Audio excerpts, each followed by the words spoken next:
안녕하세요. 익명의 도시입니다. 마음의 작동 원리와 진화심리학 시리즈의 6번째 영상입니다. 영상을 시청하시기 전에 구독과 좋아요 부탁드립니다. 우리가 마음에 대해 갖는 두 가지의 근본적인 질문이 있습니다. 그것은 지능을 가능하게 하는 것은 무엇인가와 의식을 가능하게 하는 것은 무엇인가입니다. 우선 첫 번째 질문은 인지과학의 발전으로 인해 어느 정도 해결된 문제라고 할 수 있습니다. 그러나 인간의 의식에 대해서는 아직까지 수수께끼가 많이 남아 있습니다. 앞으로 몇 개의 영상에서는 지능이 무엇인지, 로봇이나 뇌 같은 물리적 존재는 어떻게 지능을 획득할 수 있는지, 그리고 의식에 대해 이야기해 보겠습니다. 지능은 무엇일까요? 이는 정의하기 어려울 수도 있지만 다음과 같은 사고 실험을 해보면 그 개념이 명확해질 것입니다. 우리와 외모가 완전히 다른 외계인을 우리가 만났다고 가정해 보겠습니다. 그 외계인을 지적인 존재라고 생각할 수 있는 근거는 무엇일까요? 이에 대해 크게 세 가지 정도의 기준이 있습니다. 첫째, 지적인 존재는 일련의 규칙에 따라 이성적으로 판단한다는 것입니다. 이는 판단을 내릴 때 진리에 기초한 근거, 즉 사실과의 일치나 추론의 확실성에 기초를 둔다는 뜻입니다. 만약 외계인이 끊임없이 벽에 부딪힌다면 우리는 그 외계인을 지적이라고 생각하지 않을 것입니다. 둘째, 어떤 것에 관심을 갖고 신경을 써야 한다는 것입니다. 심지어 장애물을 만나도 지적 존재는 자신이 관심을 갖는 것을 얻으려고 합니다. 만일 우리 눈앞에 보이는 생명체가 무엇을 원하는지 확실하게 모른다면 우리는 그 생명체가 어떤 것을 얻기 위해 하는 행동에도 별다른 감흥이 없을 것입니다. 조금 전에 언급한 벽에 반복적으로 부딪히는 외계인이 무엇을 위해 그 행동을 하는지 알 수 없다면, 다시 말해 생명체의 목표를 구체적으로 알지 못한다면 지능이라는 개념은 무의미합니다. 셋째, 지적인 존재는 목표를 성취하려 할 때 극복해야 할 장애물에 따라 각기 다른 방법으로 이성적인 규칙을 이용해야 합니다. 사랑에 빠진 남자는 여자를 원합니다. 이는 마치 쇳가루가 자석에 끌려가는 것 같습니다. 장애물이 없다면 남자는 쇳가루처럼 여자를 향해 일직선으로 달려갑니다. 그러나 중간에 벽이 있다고 할 때 남녀는 자석과 쇳가루처럼 바보같이 벽에 얼굴을 맞대고 서 있지 않습니다. 남자는 즉시 사다리를 타고 넘거나 다른 방법을 동원해서 여자에게 다가가려고 할 것입니다. 쇳가루의 경로는 고정되어 있습니다. 쇳가루가 목표에 도달하느냐 못하느냐는 우연에 달려 있지만 연인의 경우 고정된 것은 목표이고 경로는 얼마든지 수정될 수 있습니다. 이 세 가지 기준을 종합하면 지능이란 이성적인 규칙에 기초한 판단을 이용해 장애물을 극복하고 목표를 획득하는 능력이라고 정의할 수 있습니다. 이를 다르게 정의하면 지능이란 목표를 정하고 그 목표가 현 상황과 어떻게 다른지 파악하기 위해 현 상황을 평가하고 현 상황과 목표의 차이를 줄여나가는 일련의 과제를 수행하는 능력입니다. 이러한 정의에 따르면 인간은 분명히 지적인 존재입니다. 인간은 욕구를 갖고 있으며 믿고 있는 바를 이용해 그 욕구를 추구하는데 그 믿음들은 모든 일이 잘 되어 갈 때는 최소한 대략적으로 또는 확률적으로 참입니다. 이는 믿음과 욕구를 바탕으로 지능을 설명하는 방식입니다. 그러나 과거에는 자극과 반응 이론으로 인간의 지능을 설명했는데 이 이론에 의하면 믿음과 욕구는 비과학적인 개념입니다. 인간과 동물이 자극에 반응하는 것은 그 반응을 위한 반사행동의 방아쇠가 이미 자극과 짝을 이뤘거나 해당 자극에 반응을 하면 보상을 해줬기 때문입니다. 물론 모든 인간은 당연히 생각을 합니다. 따라서 자극 반응 이론은 틀린 이론입니다. 여기에서 한 사례를 보겠습니다. 한 건물 안에서 한 여성이 건물 밖으로 달려나왔습니다. 그녀는 왜 건물 밖으로 달려나왔을까요? 그것은 그녀가 건물에 불이 났다고 믿었으며 죽고 싶지 않았기 때문입니다. 그녀는 연기를 보고 달아났을 수도 있고 화재가 발생했다는 전화를 받고 반응을 했거나 소방차가 오는 것을 보고 반응을 했거나 화재 경보를 듣고 반응을 했을 수도 있습니다. 그러나 이러한 자극들 중에 어느 것도 그녀를 건물 밖으로 내보낸 필연적 요인은 아닙니다. 만일 그 연기가 토스터에서 났거나 전화가 연극 연습을 하는 친구의 전화였거나 누군가가 실수나 장난으로 경보 스위치를 눌렀거나 화재 경보가 담당 기사의 시험 장독이었다는 것을 알았다면 그녀는 건물을 떠나지 않았을 것입니다. 그녀가 건물 밖으로 날려나온 이유는 그녀 스스로 위험에 처해 있다고 믿었기 때문입니다. 물론 그녀의 믿음은 그녀에게 가해진 자극과 관계가 있지만 그 관계는 그녀가 존재하는 장소와 이 세계의 작동 방식에 대한 다른 모든 믿음들에 의해 중재되는 우회적이고 간접적인 관계입니다. 그리고 그녀의 행동은 그녀가 위험에서 벗어나기를 원한다는 사실에 따른 것이기도 합니다. 만일 그녀가 소방관이었다면 혹은 자살을 하려고 했다면 틀림없이 건물 밖으로 도망치지 않았을 것입니다. 이러한 위험과 같은 자극 외에도 우리 인간은 이 세계에서 위험, 칭찬, 언어, 아름다움에 반응하는 유일한 존재입니다. 칭찬같이 물리적으로 애매한 어떤 것에 반응하는 인간의 능력은 우리가 얻고자 하는 해결책의 일부가 아니라 우리가 그에 대한 해결책을 얻고자 하는 수수께끼의 일부입니다. 일상생활에서 우리는 다른 사람들이 알고 있는 것에 대한 우리의 생각과 다른 사람들이 원하는 것에 대한 우리의 생각들로부터 그들의 행동을 예측하고 설명합니다. 예를 들어 냉장고로 가거나 지하철을 타거나 주머니에서 스마트폰을 꺼내는 등 수많은 인간 행동을 예측할 때 우리는 수학적 모델을 이용하거나 신경망을 복제한 컴퓨터 시뮬레이션 프로그램을 가동하거나 심리학 전문가를 고용하지 않습니다. 잠시 화제를 돌려보겠습니다. 여러분들은 영혼이 있다고 믿으시나요? 저는 개인적으로 그렇게 생각하지는 않습니다.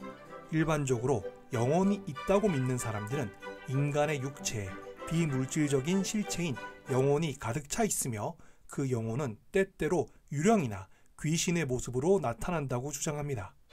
그런데 질문 하나 하겠습니다. 그 유령이 어떻게 유형의 물질과 상호작용할까요? 무형의 비실체가 어떻게 번쩍이고 쿡 찌르고 삑 소리를 내는 외부 세계에 반응하고 팔다리를 움직이게 만들까요? 영혼이 있는지 없는지 모르겠지만 우리의 정신적인 활동의 대부분은 곧 뇌의 활동이라는 것은 분명합니다. 왜냐하면 이를 입증하는 너무나 많은 증거들이 존재하기 때문입니다. 어떤 이들은 마음이 어떤 특별한 형태의 물질에서 발생하는 것으로 보기도 합니다. 피노키오는 목수 제페도가 발견한 말하고 웃고 움직이는 마법의 나무에서 생명력을 얻습니다. 그러나 그런 신비의 물질은 어디에서도 발견되지 않았습니다. 또 다른 의견으로는 뇌 조직이 그 신비의 물질이 아닌가 생각해 볼 수 있습니다. 그러나 인간의 뇌 조직에서 발견되는 세포나 화학 물질들은 대부분의 동물의 뇌 조직에서도 발견됩니다. 또한 그 모든 신경세포 조직이 동일한 물리화학적 특성들을 갖고 있지만 대부분의 동물들이 인간과 같은 지능을 보이지는 않습니다. 물론 인간의 뇌를 구성하는 세포 조직의 어떤 측면이 우리의 지능에 필수적인 것은 사실이지만 그 물리적 특성들로는 충분하지 않습니다. 우리는 벽돌의 물리적 특성으로 건축물을 설명할 수는 없습니다. 어떤 사람들은 지능이 모종의 에너지 흐름이나 힘의 장에서 발생한다고 주장하기도 합니다. 심령술, 유사과학, 삼류공상과학 소설에는 영체, 발광기체, 아우라, 진동파, 자기장, 그리고 다양한 에너지들이 등장합니다. 이러한 모든 설명의 공통된 문제는 설령 우리가 피노키오처럼 말을 하고 장난을 치는 신비의 물질 혹은 진동파나 영체를 발견했다고 해도 그것이 어떻게 그러한 묘기를 부리는지는 여전히 의문으로 남는다는 것입니다. 지능은 특별한 영혼이나 물질이나 에너지에서 나오는 것이 아니라 또 하나의 일용품인 정보에서 나옵니다. 정보는 두 사물 간의 상관관계이고 그 상관관계는 법칙에 근거한 과정의 산물입니다. 나무의 나이테 속에 그 나무의 나이에 대한 정보가 담겨 있다고 말할 수 있는 것은 나이테의 숫자가 나무의 나이와 상관관계가 있는 동시에 그 상관성이 우연의 일치가 아니라 나무의 성장 방식에서 기인하기 때문입니다. 상관관계는 수학적, 논리적 개념이어서 상관관계에 있는 실체들의 물질에 의해 규정되지 않습니다. 물론 정보 자체는 결코 특별한 것이 아닙니다. 원인이 결과를 낳는 곳이면 어디에든 정보가 존재합니다. 우리는 어떤 상황에 대한 정보를 담고 있는 한 조각의 물질을 기호로 간주할 수 있습니다. 그러면 그 기호는 그 상황을 상징할 수 있습니다. 그러나 한 조각의 물질로서 그것은 또한 다른 역할을 할 수도 있습니다. 즉, 그 물질이 똑같은 상태에서 물리학과 화학의 법칙에 따라 물리적 존재로서 기능하는 것입니다. 예를 들어 나이테는 나이에 관한 정보를 담고 있지만 그와 동시에 빛을 반사하거나 착색 물질을 흡수합니다. 또한 발자국은 동물의 이동에 관한 정보를 담고 있지만 한편으로는 물을 고이게 하기도 합니다. 그렇다면 이러한 정보를 갖고 의미 있는 해석을 하는 지능이 있는 존재를 우리가 어떻게 정의할 수 있을까요? 앨런 튜링의 연구를 살펴보겠습니다. 튜링은 입력 기호와 출력 기호가 그 기계의 세부 항목에 따라 엄청난 수의 의미 있는 해석들 중 어느 하나와 일치할 수 있는 가상의 기계를 고안했습니다.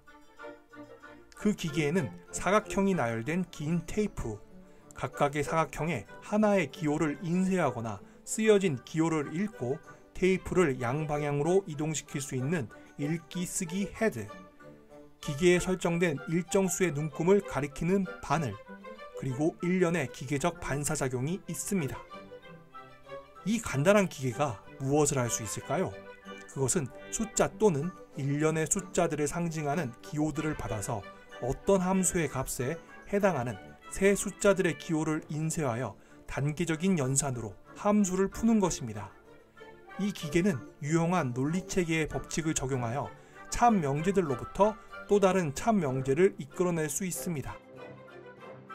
사실 튜링 머신이라고 불리는 이 기계는 이해하는데 다소 어렵게 느껴질 수 있습니다.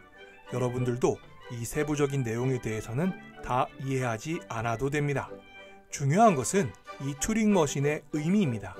이는 이 세계가 단계적으로 풀릴 수 있는 수학 방정식들에 위배되지 않는 한에서 외부 세계를 자극하고 그에 대해 예측하는 기계가 만들어질 수 있음을 의미합니다.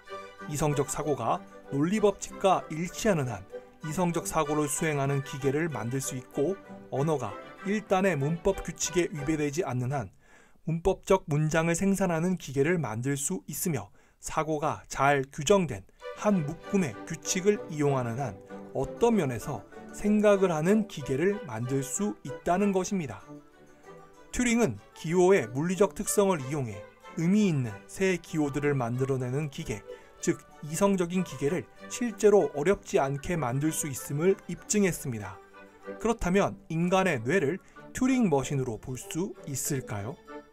분명히 아닙니다. 우리의 머릿속에서는 물론이고 어디에서나 쓸 수 있는 튜링 머신은 없습니다. 그러나 상관없습니다.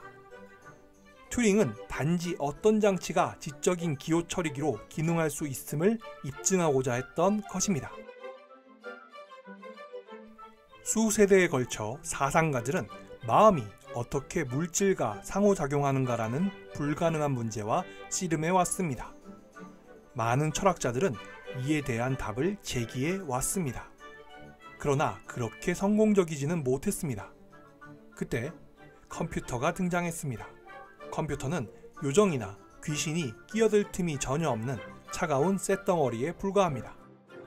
행동주의 철학자들은 이것이 단지 조잡한 비유에 불과하다고 주장할 것입니다. 그들은 컴퓨터라는 기계는 실제로 어떤 것도 이해하거나 노력하지 않는다고 말할 것입니다. 컴퓨터는 이 세계에서 가장 법칙적이고 까다롭고 완고하고 용서를 모르고 오로지 정확성과 명백함만을 요구하는 존재라고 철학자들은 비판합니다. 여기에서 잠시 앞서 언급했던 인간이 지적인 존재라는 것의 의미에 대해 다시 생각할 필요가 있습니다. 앞에서 지능이란 목표를 정하고 그 목표가 현 상황과 어떻게 다른지 파악하기 위해 현 상황을 평가하고 현 상황과 목표의 차이를 줄여나가는 일련의 과제를 수행하는 능력이라고 정의했습니다. 이러한 정의에 따르면 인간은 분명히 지적인 존재입니다. 인간은 욕구를 갖고 있으며 믿고 있는 바, 다시 말해 믿음을 이용해 그 욕구를 추구하는데 그 믿음들은 모든 일이 잘 되어 갈 때에는 최소한 대략적으로 또는 확률적으로 참입니다. 그리고 이를 실행하기 위해 생각을 하고 생각을 위해 자신의 주변의 여러 가지 것들을 지각하고 자신이 원하는 것을 얻기 위한 노력을 합니다. 이를 컴퓨터에 빗대어서 정리해보면 믿음은 메모리 속의 문장이고 욕구는 목표 문장이고 생각은 연산이고 지각은 센서에 의해 촉발된 문장이고 노력은 목표에 의해 촉발된 계산의 실행입니다. 여기에서 잠시 이 영상 시리즈의 세 번째 영상에서 언급했던 계산주의 마음 이론에 대해 이야기할 필요가 있습니다. 계산주의 마음 이론에 따르면 마음은 정보 처리 시스템이며 사고는 일종의 연산 과정의 형태입니다. 마음은 컴퓨터처럼 입력장치, 중앙처리장치, 출력장치 등과 같은 기능들의 네트워크로 구성되어 있다는 것입니다.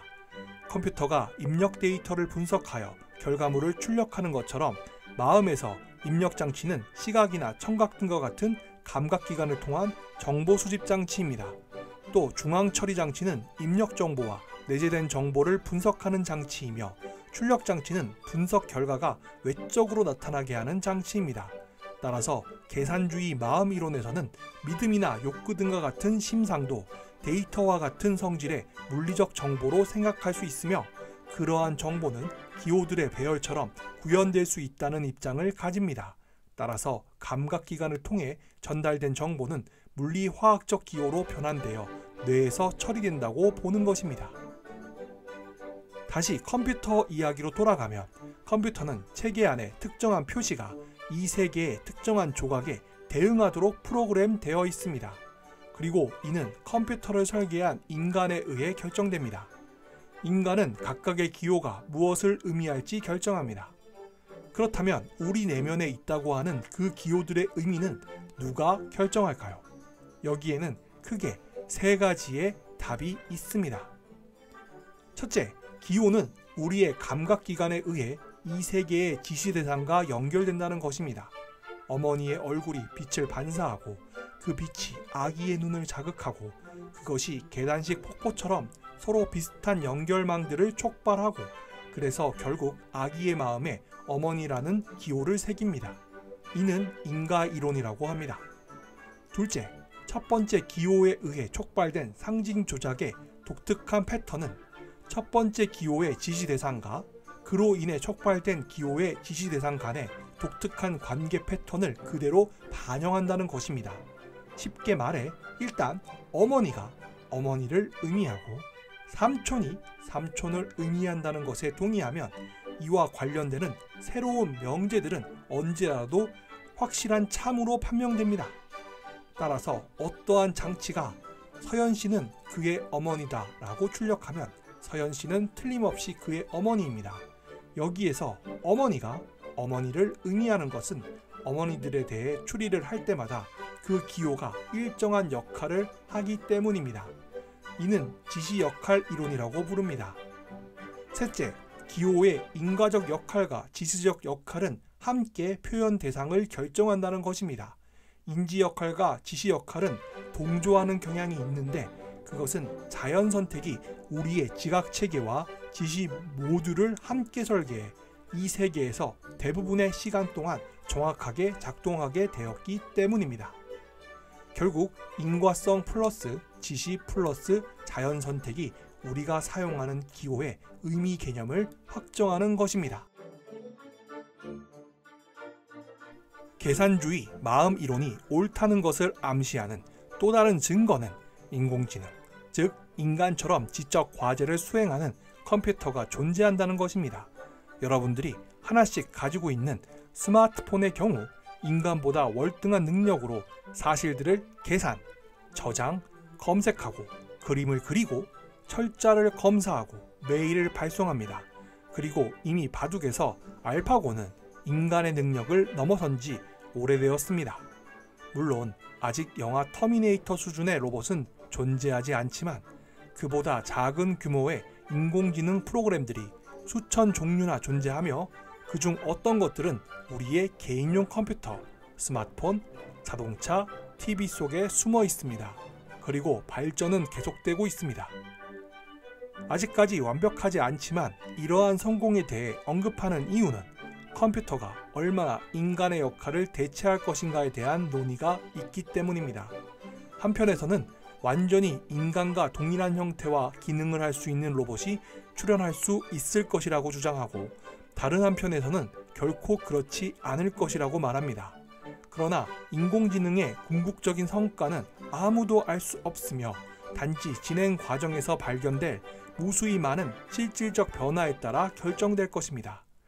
여기에서 앞에서 언급한 지능의 정의를 다시 생각해 보겠습니다. 지능이란 목표를 정하고 그 목표가 현 상황과 어떻게 다른지 파악하기 위해 현 상황을 평가하고 현 상황과 목표의 차이를 줄여나가는 일련의 과제를 수행하는 능력입니다. 따라서 최근의 인공지능은 앞에서 설명한 지능의 정의에 가까워지고 있다는 것입니다. 다시 말해 계산하는 기계, 즉 컴퓨터 혹은 인공지능은 지적인 존재에 근접해 가고 있습니다. 다음 영상에서도 이에 대해 계속 이야기해 보겠습니다. 오늘의 영상은 여기까지입니다. 지금까지 시청해 주셔서 감사합니다. 이상 익명의 도시였습니다. 여러분의 구독과 좋아요는 영상 제작에 큰 힘이 됩니다.